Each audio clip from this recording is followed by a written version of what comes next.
ஏன் சாமி இப்படி கலங்கி போய் நிக்கிற?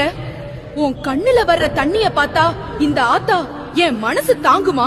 இந்த உலகத்துக்காக நீ ஒரு சாதாரண மனுஷனா இருக்கலாம், ஆனா உன் குடும்பத்துக்கு நீதான் சாமி. பகல் முழுக்க வெயில்ல காஞ்சு ராத்திரியில நிம்மதி இல்லாம நீ சிந்தின ஒவ்வொரு சொட்டு வேர்வையும் இந்த ஆத்தா எனக்கு தெரியும். எதுக்கு சாமி கலங்குற? காசு பணம் கம்மியா இருக்குன்னு ஊர் உலகம் உன்னை ஏளனமா பேசுதா? இல்ல கூட இருந்தவனே குழி பறிக்கிறான் பயப்படுறியா? நீ பயப்படாத. நீ முன்னாடி நடந்தா உனக்கு துணையா உன் நிழலுக்குள்ளேயே நான் இருப்பேன். உன் வீட்டு வாசல்ல என் சூளம் காவல் இருக்கும். உன் பிள்ளைகளோட வயிற்று பசிய போக்க நான் வழிகாட்டுவேன். உன்னை மிதிக்கணும்னு நினைக்கிறவன் என் உக்கிரத்தை சந்திப்பான். இப்பவே கண்ணீரை தொடச்சிட்டு எந்திரி சாமி. உனக்கான காலத்தை உன் கைய பிடிச்சு நானே கூட்டிட்டு போறேன். என் மேல பாரத்தை போட்டுட்டு நீ உன் கடமைய செய். உன் கஷ்டம் அம்புட்டையும் காத்தோட காத்தா பறக்க விடுறேன். இது